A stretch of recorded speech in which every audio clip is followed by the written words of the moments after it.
ендеше аффирмация әдісі бойынша сыныпта жақындап қалыптастырайық, иә? Шеңберді барлығымыз менің айналыма жиналайықшы,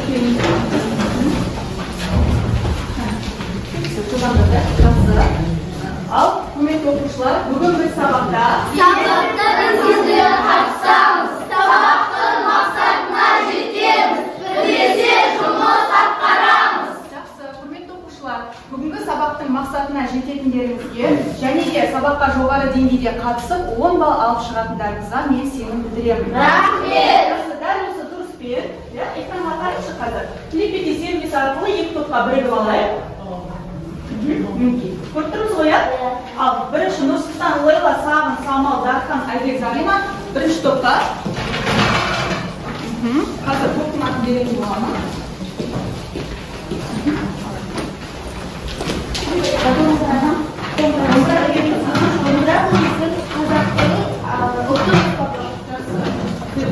Киіз үй ол қазақтың екінші қолданған баспанасы. Жақсы, топтың атын анықтады. Осыны алған оқушылар топбасшы бола қояды, иә?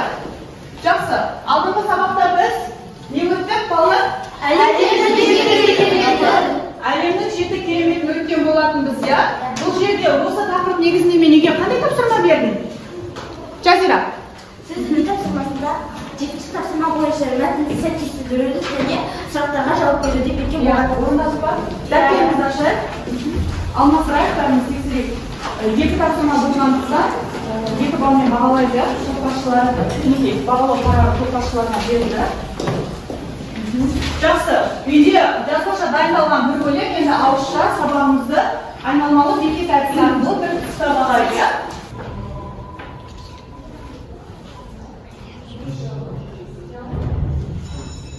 Хеопс пирамидасы жайлы не білеміз? Зарина?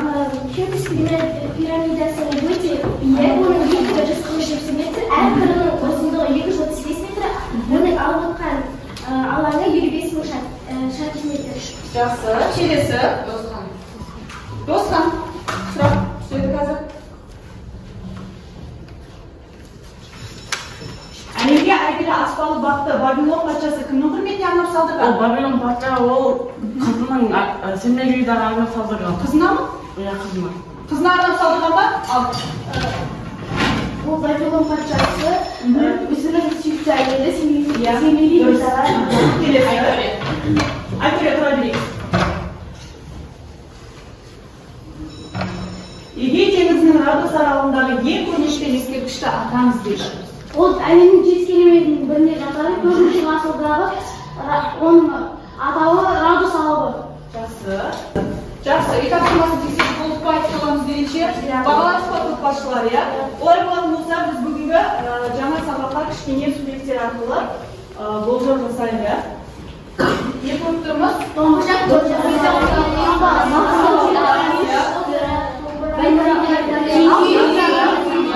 Ал енді бұл суреттердің бүгінгі сабаққа қандай қатысы бар деп ойлаймыз? Зарина, не айтамыз? Бұл бізге ата-бабадан мұра болып қалған заттар, киелі жерлеріміз, домбыра қазақтардың сүйікті аспабы. Жақсы. Ал Нұрсұлтан, не айтамыз? Біз алдыңғы сабақтың тақырыбы әлемнің 7 кереметін өткен болатынбыз. Қазіргі сабақта Қазақстанның киелі жерлерін өтетін боламыз. Өте керемет, иә? Бүгінгі дәптерімізді ашып жазып қойып, бүгінгі сабағымыздың тақырыбы Қазақстанның ғажайып мұралары. Мақсатымен таныстырып өтейін, оқылым стратегияларын қолдану, комментарий жасау, іріктеп оқу. Келесі, тақырып бойынша жеке сөздер, бірге бөлек жазылатын сөздерді табу, және дефис арқылы жазылатын сөздерді табу, орфографиялық нормаға сай еместігін анықтау екен. Бағалау дескрипторларымен таныстырып өтейін, оқылым стратегиялары қолданады, комментарий жасайды, іріктеп оқиды. Одан кейін тақырып бойынша жеке сөздер, бірге бөлек жазылатын сөздерді тауып, орфографиялық нормаға сай екендігін анықтайды екен біз. Түсінікті ғой, иә? Мәдениетіне тыңдалым бар екен. Сол бойынша мен арнайы бейне жазба дайындап алып келген едім. Қораның іргесінде орналасқан. Мұндағы тас өте жұмсақ болғандықтан жазуға да қолайлы. Таңбалы тас жазуында ғасырлар бойы Қазақстан өлкесін қоныстанған тайпалардың тасқа жазып түсірген мыңдаған таңбалары және ел басқарушылардың қол қойған аттары, ұрандары, тағы да басқа таңбалар. Сұрақ: таңбалы тас белгіленген? Жазира? Таңбалы тастар басқарушылардың ұрандары, өзен таңбалары бейнеленген. Жақсы, келесі ағарайтындар. Мұндай қалың жазулар мен таңбалардың тұрған жерін қазақтар таңбалы тас, таңбалы жар, немесе таңбалы жар деп атаған. Жартасқа түсірілген таңбалардың естілесі шамамен 11-ші ғасырдан басталып, 19-ші ғасырға дейін жалғасады. Таңбалы тас қазақтар ұлы мереке жасап, ұран шақырып, бірден болып қосылған жері. Сондықтан ғалымдар тарихтың зор куәлігі деп атаған. Сұрақ, көне жазулар қай ғасыр аралығын қамтиды? Қане айтады екен? 10-ші ғасыр мен 19-ші ғасырды қамтиды. Дұрыс, жақсы ағарай. Атақты инженер Шымовтың бақылауынша, таңбалы тас қазақтың жантарымен ардақтайтын киелі тасы. Көне деректерде таңбалы таста 18-ші ғасырда дәлірек айтқанда 1710 жылы жоңғарларға қарсы соғыста 300 мың баласының бас қосып, үлкен жиын өткізген. Бұл жиында таңбалы тасқа әркімнің таңбалары басылған таңба құрым кезде ойылып таратылған. Сонда қайрым таңбасы артықпаса, сол әскер кемейді. Сұрақ, инженер Шмидттің таңбалы тас туралы дерегі Жанетке не айтады екен? Қазақтың жантарымен ардақтайтын киелі тасы деген. Жақсы, дұрыс па? Әдеби шеңбер әдісі бойынша қазір топтық жұмыс жасайтын боламыз. Сіздер осы оқулықтағы алтын киімді адамды және мен екінші топқа арнайы таңбалы тас мәтінін ықшамдап дайындап алып келдім. Осыны аламыз.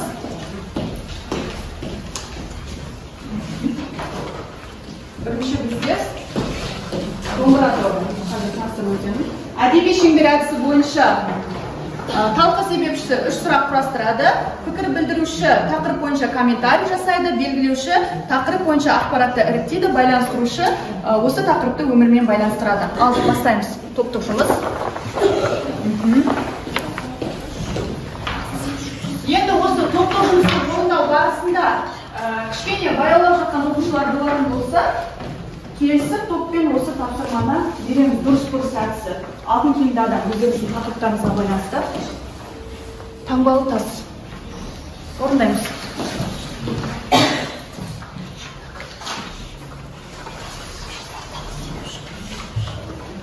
Алтын киімді адам.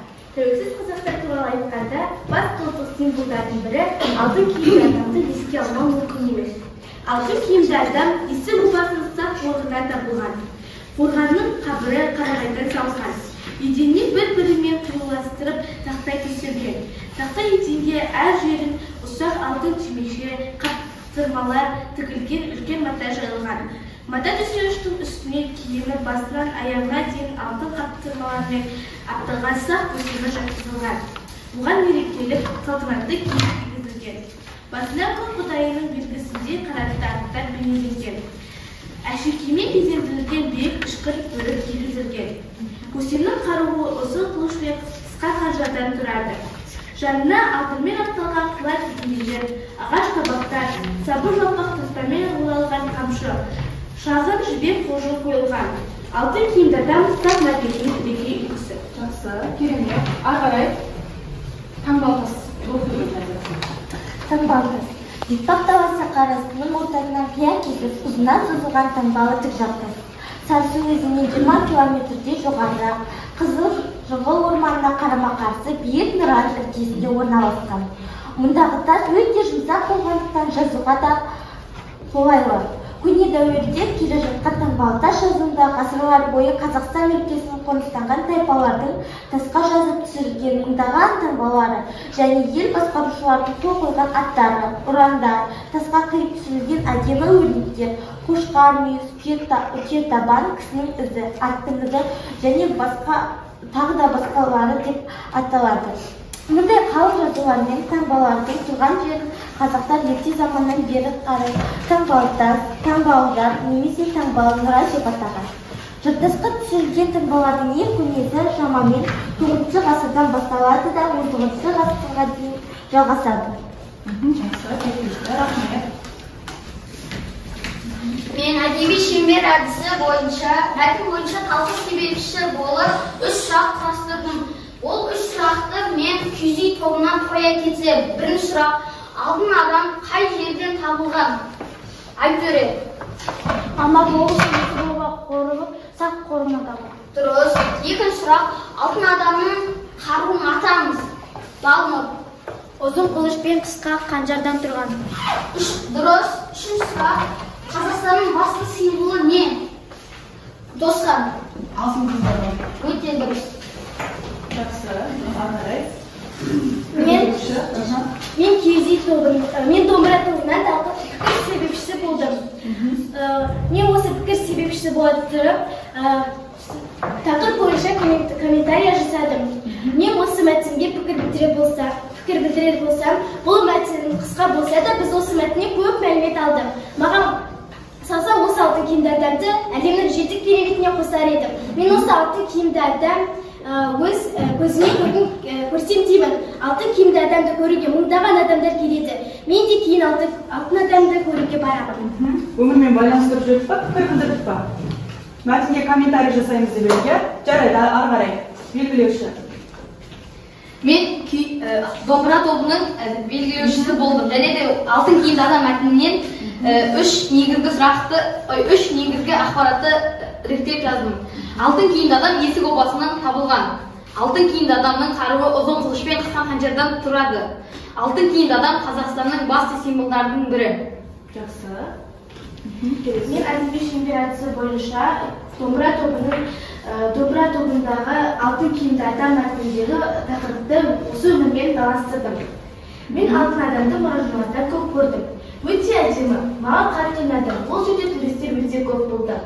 Маған білсе, осы алтын адамды әлемнің 7 кереметіне қосар еді. Өскенде осы алтын адамды зерттейтін боламын. Жақсы. Біздің топтық жұмысқа пікір білдіретін адам бар ма? Сендердің жұмыстарың өте жүйелі болды. Тағы себепшісі сұрағын нақты қоя алған. Пікір білдірушіге келсек, жұмысында қателіктер болып жатты. Себебі мәтінге пікір білдіру қажет етті, бірақ ол байланыстырып бергендей болды. Ал белгілеуші нақты мәлімет іріктеп алған байланыстырушының жұмысына көңіліміз толды. Дескриптор бойынша? Дәл осы жерде енді дұрыс әдісін тексеріп өтетін болды. Бірінші осыған дескриптор бойынша қанша балл? Дескриптор бойынша 4 балдың біреуін кемітіп 3 балл қоямыз. Жақсы. Енді дұрыс әдісін тексеріп өтетін болса, алтын киімді адам оңтүстік Қазақстаннан табылған. Кім еді бізде? Лейла. Дұрыс болса жасыды көтереміз. Қорғанның қабірі бөлінбелерден салынған. Алтын киімді адамның киімі күміс әшекейлермен безендірілген. Дұрыс па? Күміс әшекейлермен безендірілген ба? Айтып отырсаңдаршы, сөйлеп отырсаңдаршы. Басына күн құдай символында қанаттар бейнеленген әшекеймен безендірілген биік шүкір бөрік кигізілген. Қате. Көсемнің қаруы ұзын қылыш пен қысқа қанжардан тұрған. Жанында қылыш пен қанжар қойылған. Дұрыс. Дискурс әдісі бойынша грек қателіктер кетіп жатты. Бұл дескриптор бойынша бұл 3 балмен бағаланады, және де соның біреуін кемітіп 2 балл қоямыз. Көңіліңізде шықты ма?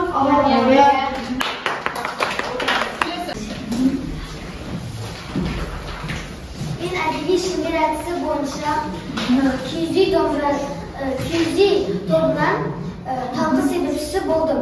Алтын адам әдісінен 3 сұрақ құрастырдым.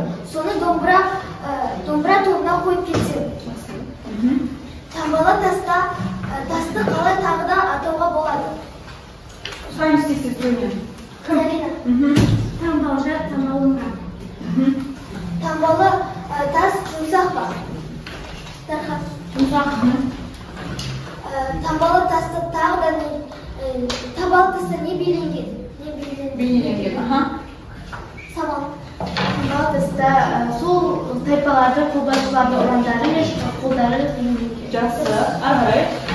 Әдеби шеңбер әдісі бойынша мен пікір білдіруші ретінде таңбалы тас мәтініне пікір білдіреді. Таңбалы тас мәтіні өте жүйелі болған. Мәтінге мәлімет өте көп берілген. Мәтін бізге қатты ұнады. Бұл мәтін бізге өте көп мәлімет бере алды. Мәтін біздің көңілімізден шықты. Жақсы. Керемет, ары қарай. Белгілеуші. Мен әдеби шеңбер әдісі бойынша белгілеуші ретінде мәтін бойынша 3 маңызды ақпарат іріктеп алдым.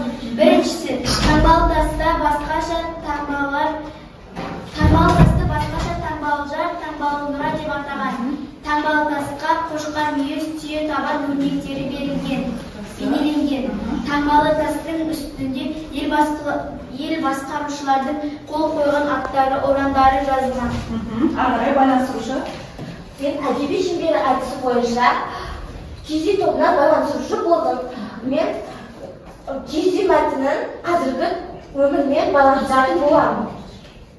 Таңбалы тас Киіз еді ма, әлде нені ма? Таңбалы тас еді ғой бізде. Таңбалы тас Қазақстанның киелі жерлерінің бірі. Оны көруге мыңдаған туристер келеді. Мен болашақта міндетті түрде таңбалы тас мәдениетін көруге баратын боламын. Себебі елімнің әрбір мәдени мұрасын өз көзімен көргім келеді. Мен болашақта таңбалы тастағы әлі зерттелмеген таңбаларды зерттегім келеді. Жақсы, өте керемет. Біздің топтық жұмысымызға домбыра тобынан пікір білдірушілер бар ма? Бұл топтық жұмыс маған өте қатты ұнады. Талқы сөйлеуші өте жақсы жасаған және оның сұрақтары жүйелі болған. Пікір білдірушінің мәтінге деген комментарий өте ұнады, өте жақсы болған. Біздің көңілімізден шықты. Белгілеуші де өзінің жұмысын жақсы атқарған, байланыстырушы да дәл солай өзінікі жүйелі өмірмен Дескриптор бойынша 4 балдан 4 береміз. Және осы жұмысқа кірісе алмаған оқушы бар екен, соған дұрыс әдісін қойсақ. Таңбалы тас әлемнің 7 кереметіне жатады. Дұрыс. Қате. айтып отырайық. Мұндағы тас өте қатты. Дұрыс. Таңбалардың ең көмесі 4-ші ғасырда жазылған. Қате. Таңбалы тас Қазақстан бір ел болып қосылған жер. Таңбалы тас киелі емес. Таңбалы тасқа әр ұлттың таңбалары басылған. Таңбалы таста ұрандар жазылған. Алғыс бойынша. Бұл дескриптор бойынша 3 балл береді, және бұл жақта 2 қате болған үшін біз дескриптордан 1 балл береміз. Жақсы. Бағамыз көңіліңізден шықты ма, алған балымыз? Жақсы. Топ басшылар бағалап жіберейік, оқушылардың жүргізсін. Күн тапқыр әдісі бойынша жеке жұмыс жасаймыз. Оқу мәтінен жеке сөздер бірге бөлек және дефис арқылы жазылатын сөздерді тауып, орфографиялық нормаға сай жазамыз. Сіздер өздеріңіздің топтарыңызға байланысты домбыра мәтінін алайсыздар. Қысқа ғана өзі. Екінші киіз үй. Тақырыпты аламыз. Осы бойынша дәптерімізге жұмыс жасаймыз. Негізінен түсіндіріп тұратын оқу мәтінен жеке сөздер бірге бөлек және дефис арқылы жазатын сөздерді табамыз. Және орфографиялық сөздік беретін боламын. Ол тапқан сөздерімізді сол нормаға сай тексереміз.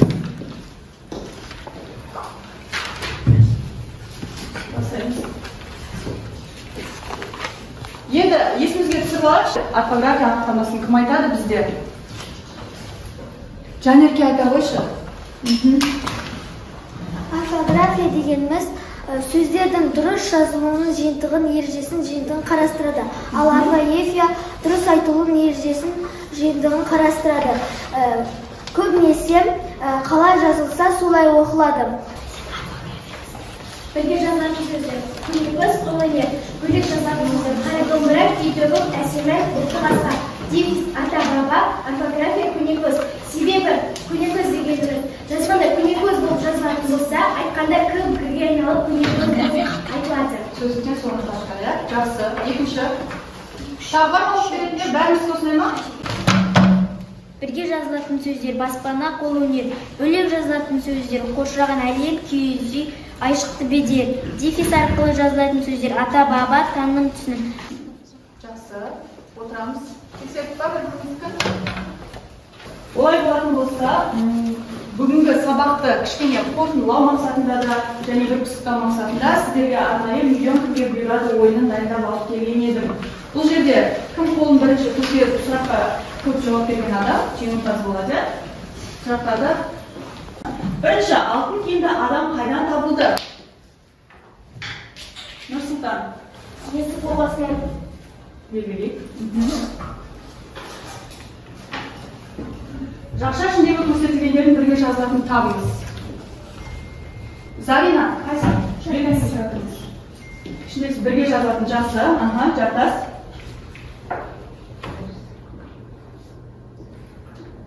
Бірге жазылған қос сөзді көрсетіңіз. Айбек. жан тәнмен. Жан тәнмен. Белгілейік.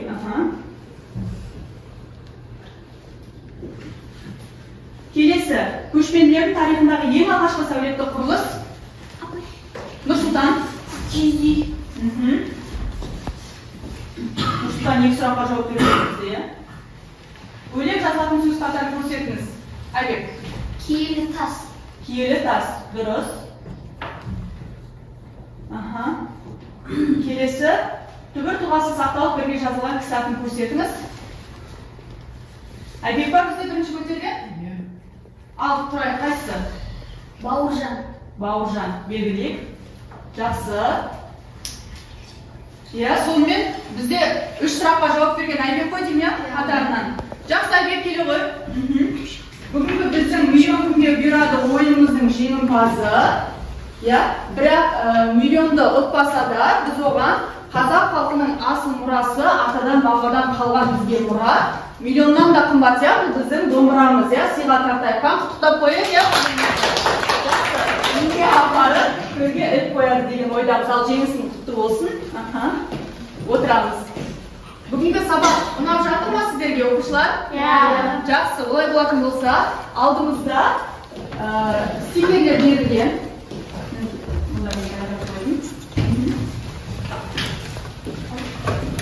Осыған 3-2-1 әдісі арқылы кері байланыс жасап жіберейік. Бірінші, бүгінгі сабақтан алған 3 маңызды ақпарат, бүгінгі сабақта қиындық тудырған 2 аспекті, одан кейін бүгінгі сабақта ұнаған бір іс әрекетіміз жазып, оқып шығамыз сосын бәріміз.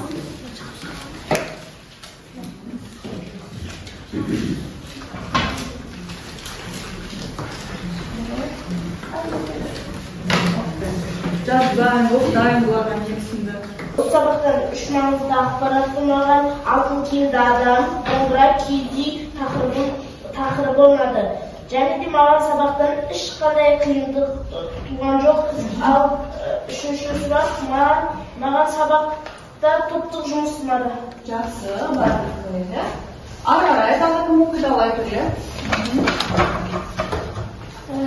Бүгін үш маңызды ақпарат киіз үй, таңбалы тас, алтын киімді адам. Маған қиындық тудырған тек бір ғана аспекті болды, ол миллион күнге бұйырады. Неге қиындық тудырды ол? Жылдан жауап бере алдық па? Жылдан жауап бере алдық. Ұнаған бір әрекет әдеби шеңбер ашты. Ұнады, жақсы. Барша қалып жүрейік, кім қанша балл алды екенін біліп отырайық. Біздің сұрақтар 8 балл алды, себебі жеке жұмыста дұрыс орындай алған жоқ. Апаевпен мен жұмыстым. Сағын 9 балл алды.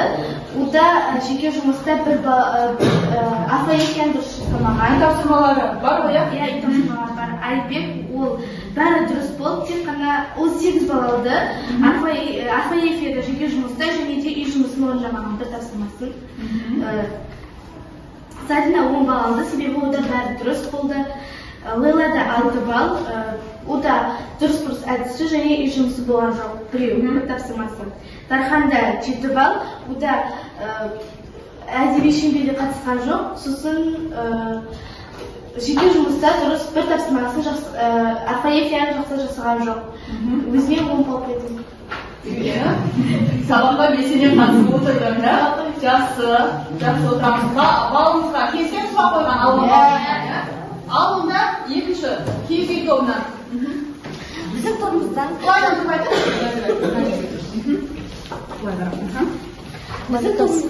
жақсы баға алғандар Балнұр, Жәнетке және де өзім. Бұл жерде үшеуміз 10 балл деген бағаны алдық. Өйткені біз сабаққа белсене қатысып отырдық. Ал Айтөреге келетін болсақ, ода үй жұмысының біреуі болмай 9 деген балда алдық. Ал Миржан қайсысын орындамапты? 7 тапсырманы. Байланыстырылды, жақсы. Ал Мержан болса 7 бал алды. Өйткені ол жекелей жұмыста орфография мен дефистен қателесті, және де жұмысынан біреу болған жоқ. Сол үшін 7 бал алды. Ал Досқан болса 5 бал деген бағаны алды. Және оның себебі үй тапсырмасынан бірі болған жоқ, және де дұрыс курсты толықтай орындай алмады. Болды. Алған балымызға келсеңіздер? Иә. Сау болыңыздар.